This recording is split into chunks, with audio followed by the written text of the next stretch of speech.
National Herald കേസിൽ കോൺഗ്രസ് നേതൃത്വം കുരുക്ക് മുറുകുന്നു. സോണിയയ്ക്കും രാഹുലിനുമെതിരെ ഡൽഹി പോലീസിന്റെ സാമ്പത്തിക കുറ്റകൃത്യ വിഭാഗം പുതിയ എഫ്ഐആർ രജിസ്റ്റർ ചെയ്തു. ഇഡി കുറ്റപത്രം സമർപ്പിച്ച കേസിൽ വിധി പറയാനിരിക്കെയാണ് ഡൽഹി പോലീസ് പുതിയ എഫ്ഐആർ രജിസ്റ്റർ ചെയ്തത്. നാഷണൽ ഹെറാൾഡ് കള്ളപ്പണക്കേസിൽ സോണിയാഗാന്ധിക്കും പ്രതിപക്ഷ നേതാവ് രാഹുലിനുമെതിരെ ഡൽഹി പോലീസ് പുതിയ എഫ്ഐആർ രജിസ്റ്റർ ചെയ്തു. ക്രിമിനൽ ഗൂഢാലോചന കുറ്റം ചുമത്തിയ കേസിൽ സോണിയ ഒന്നാം പ്രതിയും രാഹുൽ രണ്ടാം പ്രതിയുമാണ്. ഡൽഹി പോലീസിന്റെ സാമ്പത്തിക കുറ്റകൃത്യ വിഭാഗത്തിന്റേതാണ് നടപടി. എഫ്ഐആറിൽ രാഹുൽ, സോണിയ എന്നിവരെ കൂടാതെ സാംബിത് റോയയും മറ്റ് 3 വ്യക്തികളും പ്രതികളാണ്. Associate journals limited, young Indian, ഡോട്ടെക്സ് merchant private limited എന്നീ 3 കമ്പനികളെയും ഉൾപ്പെടുത്തിയിട്ടുണ്ട്. നാഷണൽ ഹെറാൾഡ് അനധികൃത പണമിടപാടിൽ എൻഫോഴ്സ്മെന്റ് ഡയറക്ടറേറ്റ് കുറ്റപത്രം സമർപ്പിച്ച കേസിൽ ഡൽഹി റോസ് അവന്യൂ കോടതി ഈ മാസം 16 വിധി പറയാനിരിക്കെയാണ് ഡൽഹി പോലീസ് പുതിയ എഫ്ഐആർ രജിസ്റ്റർ ചെയ്തത്.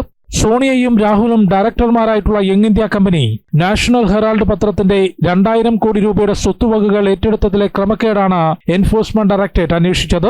5 ലക്ഷം രൂപ മാത്രം മൂലധനമുണ്ടായിരുന്ന യങ് ഇന്ത്യ കമ്പനി നാഷണൽ ഹെറാൾഡിന്റെ ഭൂമി ഉൾപ്പെടുന്ന സ്വത്തുവകകൾ ഏറ്റെടുത്തതിലെ ക്രമക്കേടുകൾ 2013 പുറത്തുവന്നത്.